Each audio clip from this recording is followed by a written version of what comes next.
Hello guys, welcome back to the channel. This is preciousstyling. To my new subscribers, you're welcome, and to my returning subscribers, I love you. Today we'll be learning how to make a Mandarin collar, or some people would call it a Chinese collar. Let's begin. The neck width is 3 inches. The neck depth at the front is 3 inches as well, while the neck depth at the back is 1.5 inches.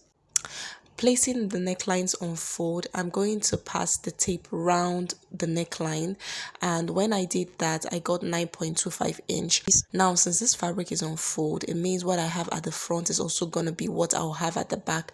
So 9.25 inches times 2 is going to give me 18.5 inches, and that would be the total circumference of my neckline. I have my collar stay here. I'm actually going to be doing my markings on the side without the gum. As you can see, the back has the gum, but the front doesn't have the gum. So first things first, I'm going to rule a straight line, and would assume that whatever we draft here will be cut on fold. I'm going to impute the 9.25 inches we measured earlier, and I'll mark the midpoint. Let's allocate one section to the front and the other to the back respectively. From this part here, we're going to go up by 1.25 inches because I do not want the collar to be too high, and I'm just going to mark that point there. And we're going to roll a line upwards. And for the back, we're going to go up by 0.5 inch, and we're going to connect that to the midpoint of the horizontal line. From this part here, you're going to go in by 0.25 inch. This is so that your Mandarin collar actually goes inwards rather than protrude. So I just went in by 0.25 inch, and it's already at that point I initially marked, so that is fine.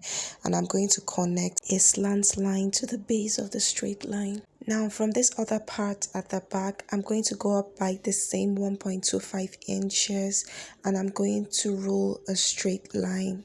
Just as I came in by 0.25 inch at the front, I'm also going to come in by 0.25 inch at the back for the same reasons I gave earlier.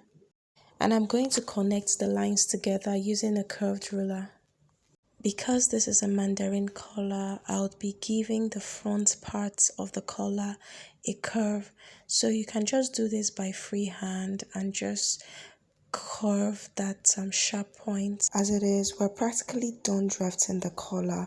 However, because I would be transferring this to my fabric, I'm just adding 0.5 inch all around the collar, but then the 0.5 inch allowance won't be included in the collar stay at all. I'm still going to be cutting it out from the collar stay, but for the fabric, the 0.5 inch will be included.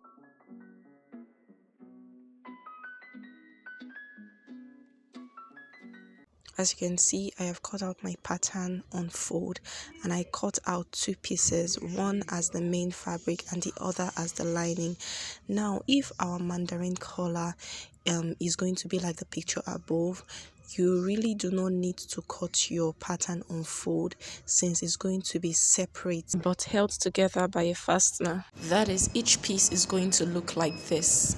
But if it's not going to have the joining, or if it's going to be one straight piece like a regular collar, just like this picture above, then cut your pattern on fold, just like I joined mine to give me one straight piece. I also closed up the allowance of the mid part of the fabric in order to take out the allowance so that I could just have like a straight piece, and I did that for the lining as well. I will take my pattern and I'll cut out the allowance I gave earlier.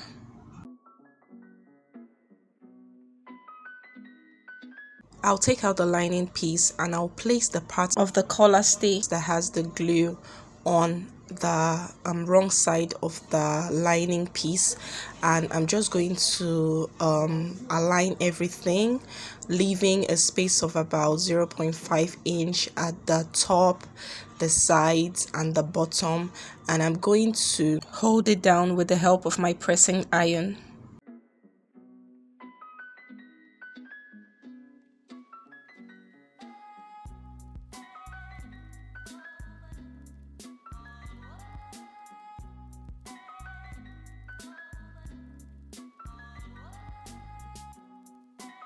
Once the collar stay is stuck to the lining piece, I'm going to fold in the 0.5 inch allowance we left below the collar stay inwards with my pressing iron all the way to the other side of the collar stay. So I have pressed in the allowance, and unfortunately my fabric frays very much, but I'm just going to make do with what I have. Now I'm going to bring the main fabric. I'm going to be placing it right sides facing each other on the lining piece, and I'm going to align the top of the fabric to the top of the lining, and I'm going to run a stitch from the sides and across the top all the way to the other side. So I have stitched the areas I mentioned earlier. Right now I'm just going to snip the excess fabric at the top and the side so that I can turn it way easier, and after this I'm going to turn the fabric and give it a good press. And this is how it looks after ironing. Now for the dress, I would put the necklines together because I want to determine the middle of the back neckline, and I'll just notch it there. I would bring in the collar, and I'm going to identify the mid part of the collar and place it right sides facing each other to the part we notched, and I'm just going to use my pin to attach the collar from the back neckline to the front.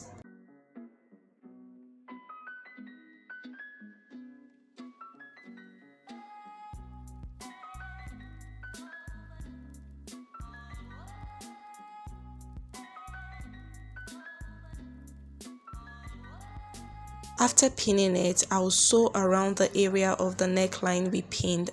After stitching the neckline, this is what we have. You can see the open part of the neckline, and you can see the stitches that run across the neckline. So right now, you know the part we folded inwards, the 0.5 inch allowance we folded inwards, you would begin to align this on top of the stitch you already made.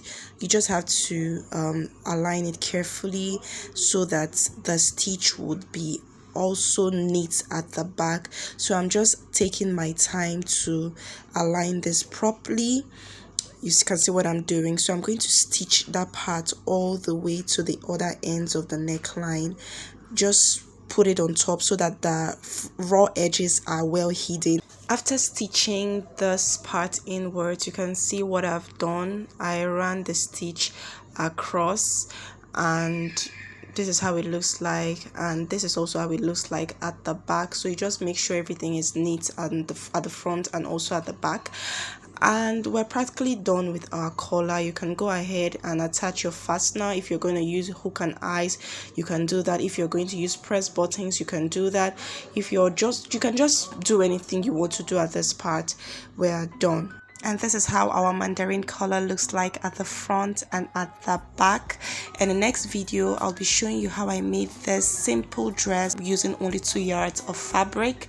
If this video was helpful, please give it a like, share, drop a lovely comment, and subscribe to the channel so you don't miss out on exciting tutorials. And I'll see you in the next one. Bye.